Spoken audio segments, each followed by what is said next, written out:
105. Good evening, and welcome to California Confidential Files. In communities like this, legacy is everything. Reputations are built over generations, carefully protected behind century-old oak doors and perfectly pruned rose bushes. Families are empires, and appearances are paramount. But we know that the most pristine surfaces can hide the deepest rot. The case we're examining tonight is one of the most psychologically disturbing we've ever encountered. It centers on the Sterling family and their magnificent home, a place that, from the outside, was a portrait of domestic perfection. It's the story of a young, vibrant daughter-in-law who vanishes, and the matriarch who held all the answers. This is a case about a mother-in-law who commits an unspeakable act of murder, hides the body of her son's wife in her own basement, and then, with a chilling calmness, orchestrates a narrative to convince her own son that his wife simply abandoned him. This is a deep dive into possessive love and monstrous control. So, if you're prepared to look past the beautiful facade and into the darkness in the foundation, stick around. And if this is your first time joining us, please consider subscribing to the channel and turning on notifications. The resolution of this story is a chilling lesson in the banality of evil. Now, let's go to that grand home on Madison Avenue, on a day when a wife disappeared, and a mother's terrible secret was sealed in the dark. Or David Sterling, the end of his marriage began with a packed suitcase and a quiet, reasonable explanation from his mother. He came home from a long day at his law firm to find the grand, echoing silence that had become more frequent in his childhood home. His wife, Chloe, wasn't in the kitchen. Her cheerful pop music wasn't playing from the living room, and the scent of the citrusy perfume she always wore was absent. Instead, his mother, Eleanor Sterling, was in the parlor, calmly arranging roses in a crystal vase. She was a woman of impeccable taste and unbreakable composure, the undisputed queen of this house and, by extension, his life. She looked up as he entered, her smile sympathetic and tinged with a familiar maternal disappointment. "David, darling," she said, her voice smooth as silk. "I'm glad you're home. We need to talk." By the grand staircase stood a single, stylish suitcase. Chloe's. David's heart plummeted. "She's gone," Eleanor said simply, turning back to her roses. "We had a conversation this afternoon, a difficult one, about her expectations. About this new job offer in Chicago she was considering. It escalated. She said some things she shouldn't have. She said she needed space, that she felt smothered here." Eleanor paused, snipping the end of a rose stem with a precise, final snap. "She's gone back to her parents' house in San Diego to think things through." David stared at the suitcase, his mind reeling. He and Chloe had been fighting more lately, it was true. The arguments were always the same. His inability to stand up to his mother, her feeling like a guest in her own home, his reluctance to seriously consider moving away from the family and the firm. But leaving, without a word to him? "She didn't call me?" he asked, his voice sounding hollow in the cavernous hall. "She was very upset, David," Eleanor said, placing the vase perfectly in the center of the mantelpiece. "She said she'd call when she was ready. I think you should give her the space she's asking for. Let her cool off. Chasing after her will only make things worse. It will look desperate." And so David did as he was told. He was a man conditioned for 35 years to trust his mother's judgment. He was hurt, confused, and angry at Chloe, but he followed the script Eleanor had written for him. He gave Chloe space. The first week was agonizing silence. His texts, at first angry, then pleading, went unanswered, marked only with the sterile blue delivered receipt. His calls went straight to her voicemail, a cheerful, pre-recorded message that now sounded like a mocking echo from a life that was suddenly over. "She's punishing you, darling," Eleanor would say over their quiet, formal dinners. "It's a power play. Don't give her the satisfaction." The second week, David's anger gave way to a gnawing anxiety. This wasn't like Chloe. Even in their worst fights, she never shut him out completely. He called her parents. "We were hoping you'd heard from her," David, Chloe's mother, Susan, said. her voice tight with a worry that instantly validated his own. "She hasn't answered our calls in over a week. Is everything all right?" David repeated the story Eleanor had given him. "She left after a fight. Mom said she was coming home to you." A chilling silence met him on the other end of the line. "David," Susan said slowly, her voice trembling, "Chloe is not here. We haven't seen or heard from her in 2 weeks." That was the moment the charade ended and the nightmare began. That phone call led to another, to the Pasadena Police Department. Detective Miles Corbin felt a familiar weariness as he pulled up to the Sterling residence. He'd seen these houses and these families his whole career. Old Pasadena money. Perfect lives lived in perfectly preserved homes, where the biggest crimes were usually zoning violations or bad catering at a garden party. He interviewed David first. The man was a mess, pacing his cavernous living room, torn between loyalty to his mother's story and the terrifying reality of his wife's disappearance. He recounted the day she left, every detail filtered through his mother's narration. Then Corbin sat down with Eleanor Sterling in her parlor. She was the picture of concerned, dignified grace. She offered him tea. She spoke of Chloe with a carefully measured sadness, expressing deep disappointment in her daughter-in-law's impulsive and theatrical nature. "I'm afraid she's done this to hurt David," Eleanor said, her eyes a wellspring of manufactured sympathy. "She was never truly happy here. She didn't appreciate the life David provided for her. I tried to guide her, of course, but she was resistant." Corbin listened, nodding politely, but his internal alarm was blaring. There was no panic in Eleanor's voice, no frantic worry, just a cool, detached narrative of a problematic daughter-in-law who had finally shown her true colors. It was too neat, too clean. The investigation began in earnest. Corbin's team started with the basics. They checked flight records, train schedules, bus manifests. Nothing. They checked Chloe's credit cards and bank accounts.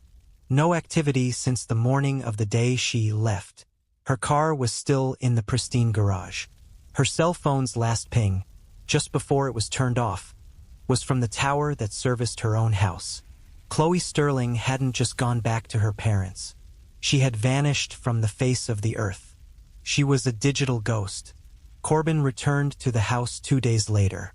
He wanted to see Chloe's room, her studio where she did her graphic design work. Eleanor led him upstairs, her movements serene and fluid. "I haven't touched a thing," Eleanor said. "We've been preserving it for when she decides to come to her senses." The room was neat, but it felt sterile. It was missing the creative chaos Corbin had been told was Chloe's signature. On her desk, her laptop was closed. Her favorite mug was clean and sitting on a coaster. It felt less like a room someone had stormed out of and more like a room that had been sanitized. As he was leaving, a smell caught his attention. It was faint, coming from a large air purifier humming quietly in the upstairs hallway. It was the cloying, chemical scent of ozone mixed with something else. Something sweet and sickly, like flowers left to rot in a vase. "The air in these old houses can get so stuffy," Eleanor explained smoothly, noticing his glance. "I like to keep it fresh." Corbin didn't think much of it at the time. He left the house, frustrated. He had a missing woman, a husband in denial, and a mother-in-law who felt more like a PR agent managing a crisis than a worried family member. He had nothing concrete. The break came from the most mundane of sources, the mailman. During routine neighborhood canvassing, the mailman, a man who had walked the same route for 15 years, mentioned something odd. He remembered seeing Eleanor Sterling struggling with a large, rolled-up Persian rug on the afternoon of the day Chloe disappeared. He'd even offered to help, but she had politely refused, saying she was simply taking it to the basement for storage. He remembered it because the rug looked incredibly heavy, and Mrs. Sterling was a petite, elegant woman. A rug. It was nothing, but it was something. Corbin went back to the house, this time with a warrant to search the entire property. The warrant was based on the totality of the circumstances. The complete lack of any proof of life, the suspicious last known location, and the family's conflicting stories. "This is an outrageous intrusion," Eleanor said, her voice losing its silky quality for the first time, replaced by a note of cold steel. But she couldn't stop them. They searched the house room by room. They found nothing. Finally, there was only one place left: the basement. The door was at the back of a large pantry off the kitchen. It was thick old oak and it was locked. "It's just for storage," Eleanor said, her hand going to the string of pearls at her neck. "It's damp. There's nothing down there but old furniture and spiders." "We'll need the key, Mrs. Sterling," Corbin said, his voice flat. For a long moment, Eleanor just stared at him, her eyes unreadable. Then, she gave a small, resigned sigh, as if dealing with an unruly child. She retrieved the key from a hook inside the pantry. The lock turned with a heavy, grating sound. Corbin pushed the door open, and a wave of cool, musty air washed over them. It was the same smell from the upstairs hallway, but 100 times stronger. The chemical scent of a powerful cleaning agent, and underneath it, the unmistakable, sweet, cloying odor of decay. Corbin flicked on his flashlight, its beam cutting through the darkness. The light fell on a set of steep wooden stairs leading down into the pitch-black foundation of the perfect Pasadena home. The secret was down there. He could smell it. The air that rose from the basement was a palpable entity. It was thick with the history of 100 years, the scent of damp earth, decaying paper, and cedar, but it was all tainted, corrupted by a newer, sweeter smell. The smell of death, masked by the desperate, chemical tang of bleach and ozone. Detective Miles Corbin led the way down the steep wooden stairs, his flashlight beam cutting a sharp, nervous path through the oppressive darkness. The basement was vast, a subterranean landscape of forgotten treasures and discarded memories. Furniture draped in white cloths stood like a congregation of silent ghosts. Old trunks promised histories that no one living remembered. The sound of their footsteps on the concrete floor was swallowed by the silence. The K-9 unit, a disciplined German shepherd named Rocco, didn't hesitate. He strained at the leash, pulling his handler directly to the far, darkest corner of the space. Tucked behind a hulking, intricately carved mahogany armoire was a long, cylindrical shape on the floor. It was the Persian rug. Even in the dim light, Corbin could see the deep, rich reds and blues of its pattern, now marred by dark, ugly stains that had seeped through from within. An officer tried to move the armoire. It wouldn't budge. It had been wedged against the rug, pinning it to the floor. It took 3 of them, grunting with effort, to scrape it aside. The rug lay there, ominous and heavy with its terrible secret. A forensics technician knelt down, a camera flashing, documenting every detail before they touched it. "It's heavy," the technician muttered, pressing a gloved hand against its side. "And stiff." They began to unroll it carefully. The smell intensified, becoming a physical presence that made the officers gag. With each turn, more of the stained interior was revealed, until finally, they reached the center. There, cocooned in thick industrial-grade plastic sheeting, bound tightly with round after round of silver duct tape, was the unmistakable shape of a human body. The scene upstairs was one of quiet, agonizing tension. David Sterling sat in the living room, a space he had known his entire life, that now felt alien and hostile. He was clinging to the last, fraying threads of the reality he knew, the reality where his wife had left him, and his mother was a pillar of strength. He watched the officers move through his home, their faces grim and purposeful, and a cold, primal fear began to seep into his bones. He saw them then, emerging from the pantry door. Corbin was first, his face a granite mask of grim discovery. He was followed by another officer, who carried a single, muddy woman's shoe in an evidence bag. David recognized it instantly. It was Chloe's. He watched as Corbin walked directly to his mother. Eleanor was standing by the mantelpiece, her posture as erect and unyielding as the house itself. She had been watching them, her expression unreadable. For a moment, Corbin said nothing, simply holding her gaze. Then, his voice cut through the silence of the grand house. each word a hammer blow against the foundation of David's life. Eleanor Sterling, you are under arrest for the murder of Chloe Sterling. David's mind refused to process the sentence.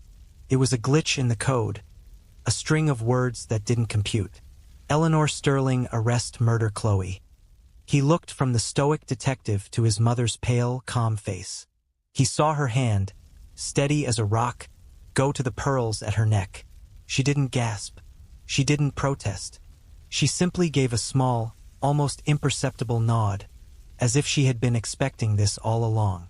The world tilted. The air rushed from David's lungs. A sound tore from his throat, a raw, animal scream of pure, uncomprehending horror. He lunged to his feet, his eyes locked on his mother as an officer gently but firmly placed her hands behind her back. "No," he stammered. "No, there's a mistake. My wife, she left. Mom, tell them. Tell them they've made a mistake." Eleanor turned her head and looked at her son. Her eyes were not the eyes of a loving mother. They were cold, clear, and utterly devoid of emotion. In that single silent look, David saw the truth, and the sight of it shattered him completely. The interrogation of Eleanor Sterling was unlike any Corbin had conducted in his 25 years on the force. There was no screaming, no denials, no tearful confessions. She sat in the bare, gray room with a poise that was unnerving, as if she were hosting a meeting for the local historical society. She waived her right to an attorney. "Lawyers are for obscuring the truth, detective," she said, her voice calm. "I wish to be perfectly clear. She didn't confess to a murder. She explained a decision. She recounted her actions with the detached precision of a CEO detailing a necessary but unpleasant corporate restructuring. Chloe was a fundamental threat to this family," she began, her hands folded neatly on the table. "Not a malicious one, perhaps, but a threat nonetheless. She did not understand what it means to be a Sterling. She did not appreciate the legacy, the responsibilities. She was a foreign element that the system could not absorb. The motive, in her mind, was not jealousy or rage. It was preservation." She explained that Chloe had been pulling David away, convincing him to neglect his duties at the family law firm, filling his head with unrealistic ideas of a life outside the one he was born to. "The final straw," Eleanor said, her voice remaining perfectly even, "was her announcement on that afternoon. She informed me that David had agreed to accept a position with a firm in Chicago. They were moving. They were leaving. To Corbin, it sounded like a young couple starting their own life. To Eleanor, it was an act of treason. She wasn't just moving, detective. She was amputating my son from his own life, from his own family. From me. It was an unacceptable outcome." Her description of the murder was the most chilling part. There was no struggle, no heated argument that got out of hand. After Chloe had told her the news, Eleanor simply went quiet. She let Chloe believe the conversation was over. As Chloe turned to leave the parlor, feeling victorious, Eleanor walked to a small side table. She picked up a heavy, bronze antique statue, a small replica of Lady Justice. Ironically, and without a word, she struck Chloe once at the base of the skull. It was efficient, precise, and utterly brutal. "There was no mess," Eleanor stated, as if proud of her own clean work. "It was a necessary correction." She then detailed the cover-up with the meticulous pride of a master strategist. She spoke of wrapping the body, of the surprising difficulty of dragging the rug to the basement, of packing a suitcase with clothes she knew David would recognize as Chloe's favorites. She had crafted the narrative of the flighty, unhappy wife, and then, day after day, she had patiently fed it to her son, managing his emotions, guiding his reactions, all while his wife's body lay decomposing feet below their dining room. "I didn't expect you to find her," she admitted, a flicker of what might have been annoyance in her eyes. "I believed the story would be sufficient. I believed David would eventually accept it and move on. The family would have been preserved." David Sterling's world had been built on two fundamental truths. His wife loved him, and his mother loved him. In the space of a single afternoon, Both truths were revealed to be monstrous lies. The weeks he had spent feeling angry and abandoned by Chloe were now a source of deep, soul-crushing guilt. He had been eating his mother's food, accepting her sympathy, sleeping under her roof, all while she was hiding a terrible, unforgivable secret in the dark. Every memory of his childhood was now tainted. His mother's love was not a comfort. It was a cage. Her guidance was not wisdom. It was control. Her sacrifices for him were not gifts. They were investments she expected to control for the rest of his life. He visited her in jail once before the trial. He needed to see her, to ask the one question that haunted him. Why? She looked at him through the thick glass, her face unchanged, still wearing that mask of serene composure. "I did it for you, David," she said, her voice full of a twisted, suffocating love. "She was taking you away. I couldn't let that happen. I was protecting us. I was protecting our life." He stared at her, at the woman who had given him life and then destroyed it. He saw no remorse, only conviction. He got up without another word and walked away. It was the last time he ever saw her. Julian Croft stands on the quiet, sun-dappled sidewalk of Madison Avenue. Behind him, the magnificent Sterling house stands silent. A simple, unadorned for sale sign is hammered into the perfect lawn. No real estate agency is listed. It is being sold by the bank. Eleanor Sterling was convicted of first-degree murder and will spend the rest of her life in prison. David Sterling sold the house, resigned from the family firm, and moved to the East Coast, severing every tie to the life he once knew. A family, a legacy, built over generations, was annihilated in a single, brutal act. But the true horror of this case isn't found in the moment of violence. It's found in the chilling weeks that followed. It's in the quiet dinners, the sympathetic conversations, the carefully packed suitcase.